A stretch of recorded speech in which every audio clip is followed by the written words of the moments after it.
अस्सलाम वालेकुम। 9th class. आज हम रिव्यू एक्सरसाइज 1 के क्वेश्चन नंबर 4, 5, 6, 7 और 8 को सॉल्व करेंगे। ये क्वेश्चन नंबर 4 है, is zero are rational number explain. क्या ज़ीरो जो है वो रैशनल नंबर है? Yes, zero is a rational number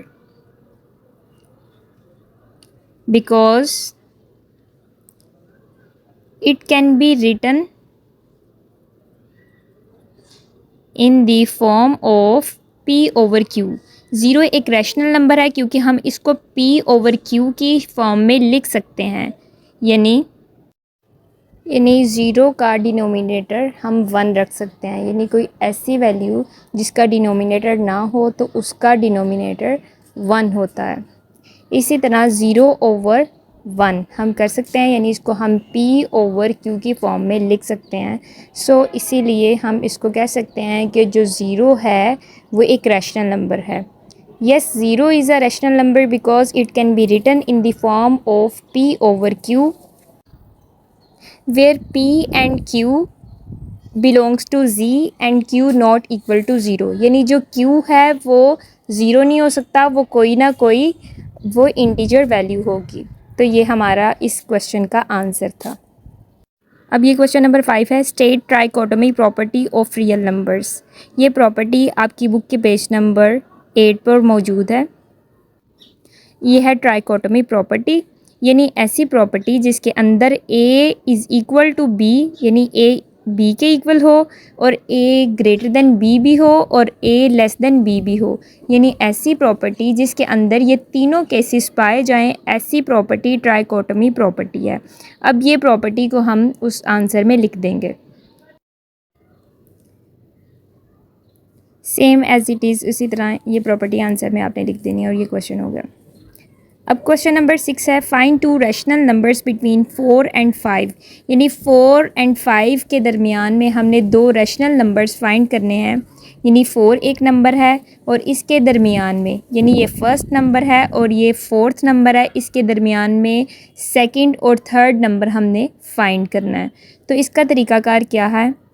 हम क्या करेंगे, पहले इसका एवरेज फाइंड करेंगे। 4 + 5 का ऐड करने के बाद 2 से डिवाइड किया, उसके बाद 4 और 5 को ऐड किया तो 9/2। ये मेरे पास नंबर आ गया है रैशनल नंबर 2। यानी फर्स्ट वाला जो नंबर है वो 4 है और सेकंड ये वाला है। अब मैंने थर्ड नंबर फाइंड करना है, तो उसका तरीकाकार क्या है, ये जो सेकंड नंबर है इसको और जो लास्ट वाला नंबर है 5, इन दोनों को ऐड करने के बाद इनका एवरेज निकालूंगी। यानी इन दोनों को ऐड करने के बाद 2 से डिवाइड करूंगी। इस तरह से ये क्वेश्चन को हमने एक्सरसाइज 1.1 में भी सोल्व किया है, सेम इसी तरह। अब इसके नीचे कुछ नहीं, इट मीन्स 1, इसका एलसीएम ले लेंगे तो वो 2 ही आएगा। 2 1 = 2 और 1 को 9 से मल्टीप्लाई किया तो 9। इसका एलसीएम ले रही हूँ मैं यहाँ पे, और यहाँ पे आ गया 2 5 = 10। और ये डिवाइड हो रहा था, 2 को मैं सामने लिख लूँगी इस तरह से। 9 और 10 को ऐड किया तो 19/2 डिवाइड को मल्टीप्लाई में चेंज किया तो ये बटा उलट गया, 1/2 आ गया। अब यहाँ पे ये कटिंग नहीं हो रही तो मैं सिंपल इसको मल्टीप्लाई कर दूँगी। 19 1 = 19 और 2 2 = 4। ये हमारे पास थर्ड रैशनल नंबर आ गया। 4 और 5 के दरमियान जो हमने रैशनल नंबर्स फाइंड करने थे वो हमने फाइंड कर लिए हैं। अब हम लिख सकते हैं, hence 2 rational number between 4 and 5 are, जो अभी हमने दो फाइंड किए, एक 9/2 और दूसरा नंबर है 19/4। अब ये क्वेश्चन नंबर 7 है, सिंप्लीफाई दी फॉलोइंग। इसको सॉल्व करना है। पार्ट 1 को सॉल्व करते हैं। इस तरह ब्रैकेट लगाई, x की पावर 15 और y की पावर 35 और z की पावर 20, और ब्रैकेट के बाहर √5 की वैल्यू लगाएंगे 1/5। अब जो ब्रैकेट के बाहर पावर है उसको मैं सेपरेट लिख लूँगी। x की पावर 15 × 1/5 डॉट डॉट मतलब मल्टीप्लिकेशन, और यहाँ पे भी मैं इसके साथ लिख लूँगी। इसी तरह z की पावर 20 और 1/5 उसके साथ कर दिया। ये स्टेप मैं दोबारा से लिख लूँगी ताकि आप क्लियरली उसको अंडरस्टैंड कर सकें।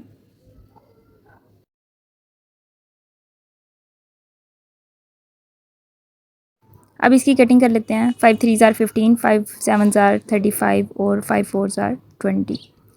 अब x की पावर बच गई सिर्फ 3 डॉट y की पावर सिर्फ 7 ओवर और z की पावर सिर्फ 4 और यही हमारा आंसर है। ये क्वेश्चन मुकम्मल तौर पर सोल्व हो गया। पार्ट 2 है, इसको सोल्व कर लेते हैं। सबसे पहले इसकी फैक्टराइजेशन करेंगे 27 की। 3 9 ज़ार 27, 3 3 ज़ार 9 और 3 1 ज़ार 3। 3 की पावर जो है वो 3 टाइम्स 3 की पावर 3। अब यहाँ पे क्यूब रूट लिखने के बाद अंदर हम लगाएंगे 3 की पावर 3 और ब्रैकेट के बाहर जो 2x उसकी पावर थी वो लगाई। इस स्टेप में भी क्यूब रूट उसी तरह ही लगाएंगे और यहाँ पे 3 की पावर, यहाँ पे ये अंदर और बाहर जो पावर्स हैं वो मल्टीप्लाई हो गई। 3 2 6x आ गया। अब ये क्यूब रूट की वैल्यू यहाँ पे इस स्टेप में हम लिखेंगे 3x की पावर 6s x और ब्रैकेट के बाहर 1/3 क्यूब रूट की वैल्यू लगा ली। अब ये कटिंग हो रही है। 3 1 ज़ार 3 और 3 2 ज़ार 6, तो यहाँ पे 3 की पावर 2x बच गई और ये सॉल्व हो गया और यही हमारा आंसर है। ये पार्ट 3 है। इज़ इक्वल टू 6 और यहाँ पे डॉट 3 की पावर n भी है और 2 भी है। यहाँ पे एक मैं आसानी से आपको यहाँ पे साइड पे सॉल्व करके दिखा देती हूँ। 3 की पावर 9 है और 3 की पावर 2 है, यानी वो इकट्ठी लिखी हुई है, मैंने उसको सेपरेट किया। जब दो बेसिस सेम हो तो उनकी पावर्स ऐड हो जाती है अगर उनके दरमियान में मल्टीप्लिकेशन हो। इस तरह से n + 2 ये स्टेप है, इससे मैंने उसको सेपरेट कर लिया। कंबाइन लिखी थी इनकी पावर, मैंने उसको सेपरेट कर लिया। अब इसी तरह यहाँ पे भी ये स्टेप 3 की पावर n डॉट 3 की पावर 1, यानी n और 1 को सेपरेट कर दिया और -3 की पावर n लगा लिया। अब यहाँ पे 6 उसी तरह ही 3 की पावर n डॉट 3 की पावर 2 को सिंप्लीफाई कर लिया। 3 3 ज़ार 9,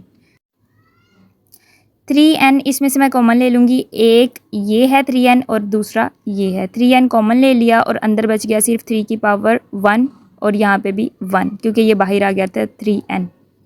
सेम वैल्यूज़ को कट कर लेते हैं। 3n ऊपर भी और नीचे भी इसको कट कर लिया और 6 9 ज़ार 54 और नीचे 3 में से 1 निकाला प्लस माइनस -3 में से 1 निकाला तो 2 आंसर आ गया। 54/2। यहाँ पे कटिंग हो रही है, कटिंग कर लेते हैं। 2 1 ज़ार 2, 2 2 ज़ार 4, 2 7 ज़ार 14 और 27 आंसर आ गया। ये क्वेश्चन सोल्व हो गया। अब ये क्वेश्चन नंबर 8 है। The sum of 3 consecutive odd integers is 51, find the 3 integers. यानी कंसेक्टिव ओड इंटीजर्स यानी मसलसल आने वाले इंटीजर्स, ओड इंटीजर्स यानी 1 3 और 5 और इसी तरह चलते जाएंगे। लेकिन हमें सिर्फ 3 इंटीजर्स चाहिए कंसेक्टिव ओड इंटीजर्स, उनका सम है क्वेश्चन के मुताबिक 51 और हमने 3 इंटीजर्स फाइंड करने हैं। लेट कर लेते हैं। Let first odd integer is x, वो x लेट कर लिया। अब जो सेकंड इंटीजर है, सेकंड ओड इंटीजर इज़, यानी वो हमारा 3 होना चाहिए। यानी 3 करने के लिए x समझ लो कि वो 1 है, तो x के साथ मैं 2 ऐड करूँगी, यानी 1 के साथ 2 ऐड किया तो वो 3 बनेगा। तो मैं इसको इस तरह से लिख सकती हूँ x + 2, यानी x की वैल्यू 1 और साथ में 2, तो फिर मेरे पास 3 थर्ड इंटीजर वो 3 बनेगा, यानी सेकंड इंटीजर। अब मैंने इस तरह से इसको लिखा। अब थर्ड इंटीजर किस तरह से लिखना है? Third odd integer is equal to x plus, अब x है यानी हमने 5 बनाने के लिए मैं इसके साथ क्या ऐड करूँगी? x 1 है तो उसके साथ मुझे 4 ऐड करना पड़ेगा, यानी ये 1 और 4 को ऐड किया तो 5 बन गया। इस तरह से आपने ये first second third integers let करने हैं। फाइंड दी 3 इंटीजर्स, यानी जो 3 इंटीजर्स हैं उनकी वैल्यूज़ हमने फाइंड करनी है।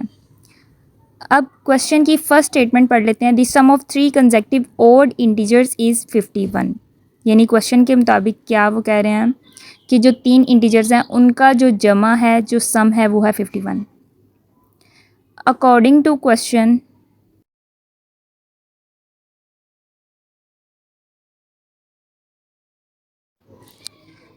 फर्स्ट, सेकंड, थर्ड इंटीजर्स जो हमने लेट किए थे उनका सम करेंगे और क्वेश्चन के मुताबिक उनका सम है 51 के इक्वल है।